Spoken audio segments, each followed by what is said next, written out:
apologize in advance, but Tea Expert sent me this kit, and it is probably going to be my latest obsession. And so I apologize in advance. It's dip resin, and this has been around for a while.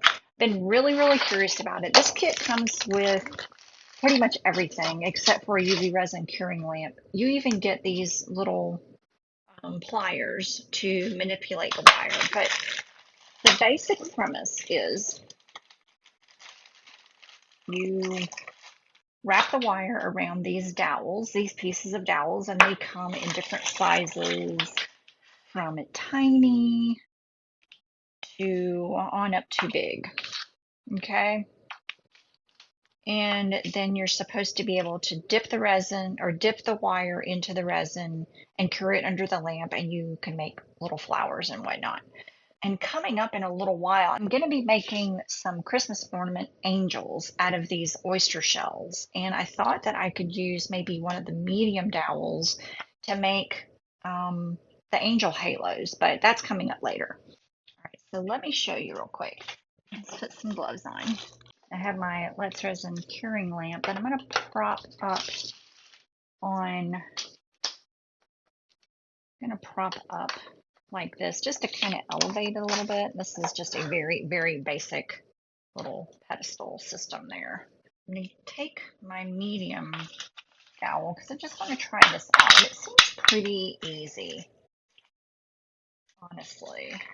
So I'm going to leave a little bit of a tail on it like this because you want to wrap it and just kind of pinch it closed right here, just twist it. And then I'm going to cut. Do these cut? Yeah, they do. Like that.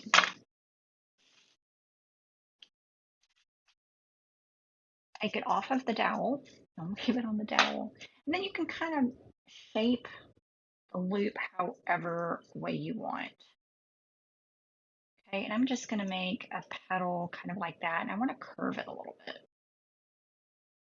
Okay, so this is kind of the basic shape of a magnolia flower. I don't know if you can see that, but that's kind of the basic shape. Magnolia flowers or petals are kind of, more oval, and sometimes the lip is curved up like that. So I'm going to try this. This is the first time I've ever done it. Okay, then I'm going to dip it. I'm going to dip it in the resin.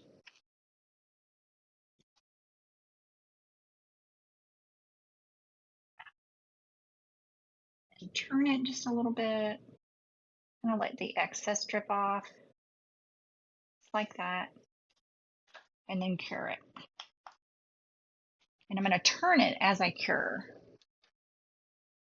because that's going to prevent a lot of those drips. And then you can take colored resin, you can take paint pens, probably acrylic paint.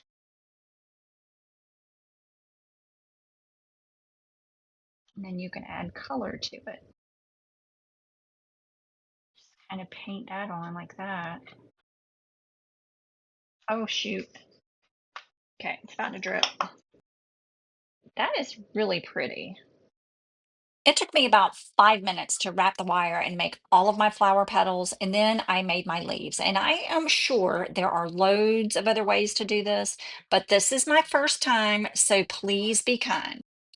I took each wire form and bent it gently to form either a petal or a leaf, and I varied the shapes so that they were not all the same, kind of like in nature. I made one very skinny piece to make into the center of the flower, and I colored it orange red like they are in nature.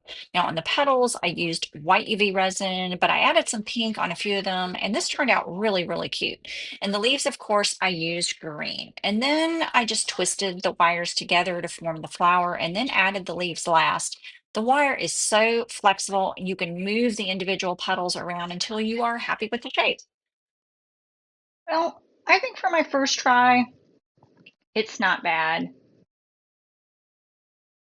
I can already tell this is going to be probably pretty addictive though. So here's what I would do differently next time. My center flowers need to be smaller, and then I need to make them bigger as they go out. But I love this. I think it's really cute. All right, make it a crafty day, friends. Bye.